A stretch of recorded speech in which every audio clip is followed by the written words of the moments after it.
Estimada tutora y compañeras maestrantes, tengan ustedes muy buenos días. A continuación voy a presentar el desarrollo, actualización y los avances teóricos más significativos en las categorías de análisis del proyecto social aplicado que estoy desarrollando en este momento.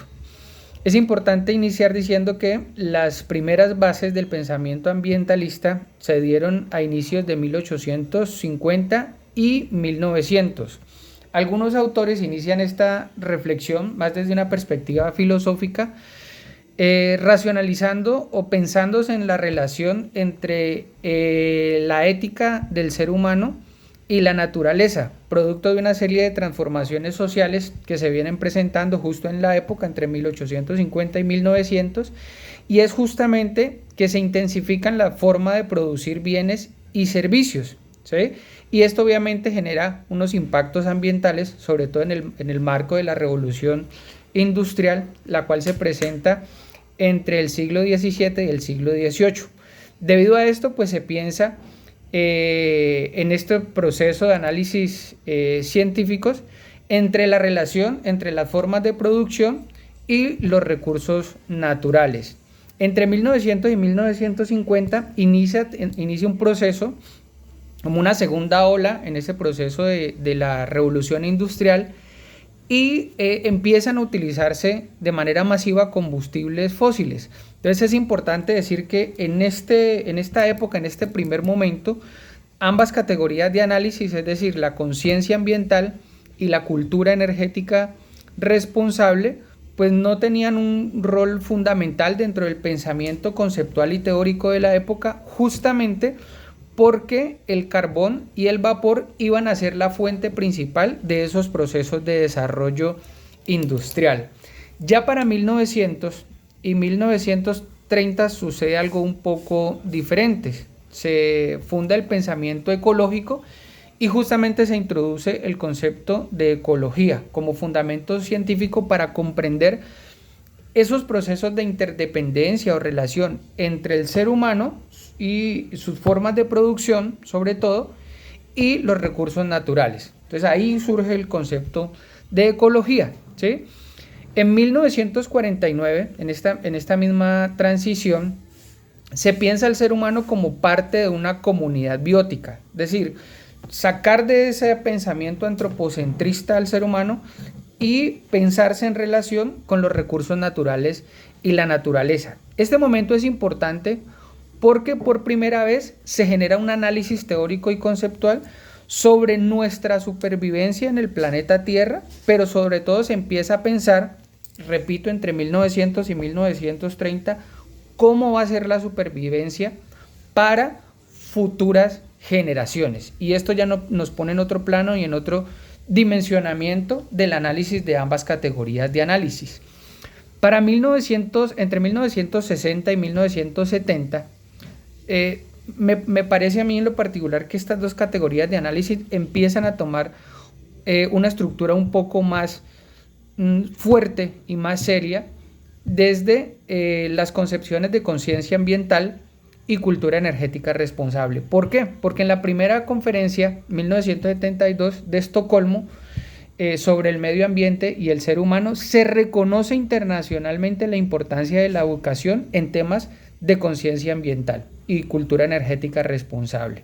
Entonces, ahí va a haber un momento interesante porque justamente empieza la energía eléctrica o la infraestructura eléctrica a tener mayor expansión a nivel mundial. Y ese proceso expansionista justamente hace que empiece a contemplarse las implicaciones medioambientales de la generación y uso del servicio de energía eléctrica responsable.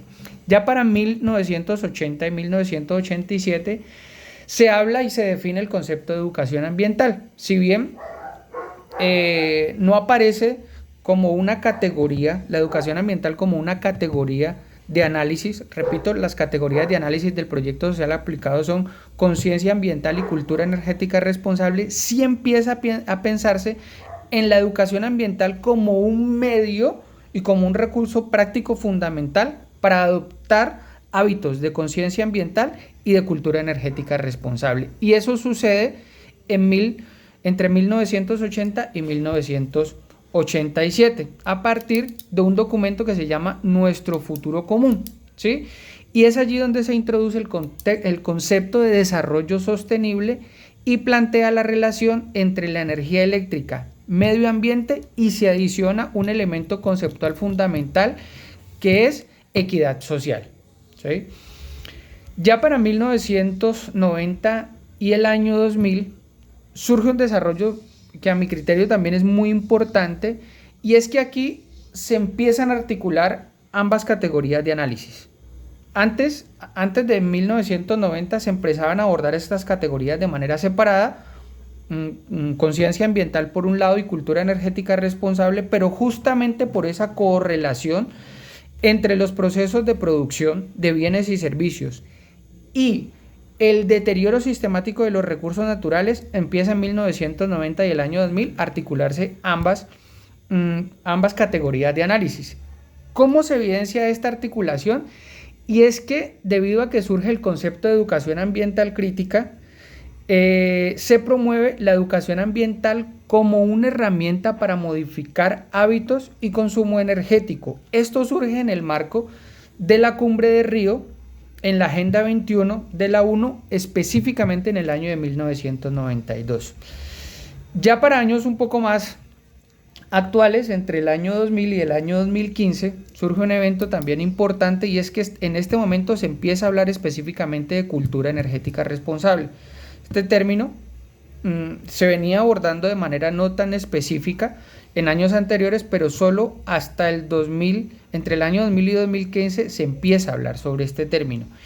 Y se empieza a hablar justamente en el marco del Acuerdo de París, ¿sí? Específicamente en el objetivo número 7 y número 13, donde se habla incluso de todos los temas relacionados con cambio climático, a causa incluso, o como un elemento importante, el tema de los usos del servicio de energía eléctrica. Es decir, pone en correlación el cambio climático con el uso eficiente o poco eficiente del servicio de energía eléctrica.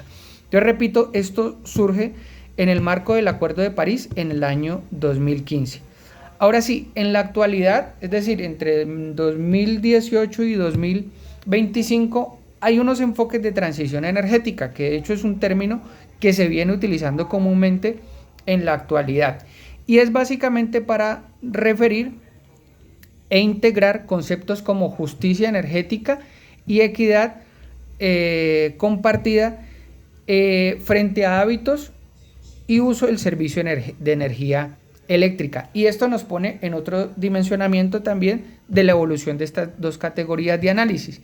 Y son conceptos como, por ejemplo, la pobreza energética. ¿Por qué es importante el tema de la pobreza energética? Porque está demostrado que si una comunidad tiene acceso al servicio de energía eléctrica, ello pone en mayor riesgo los procesos de desarrollo social y económico de esa comunidad.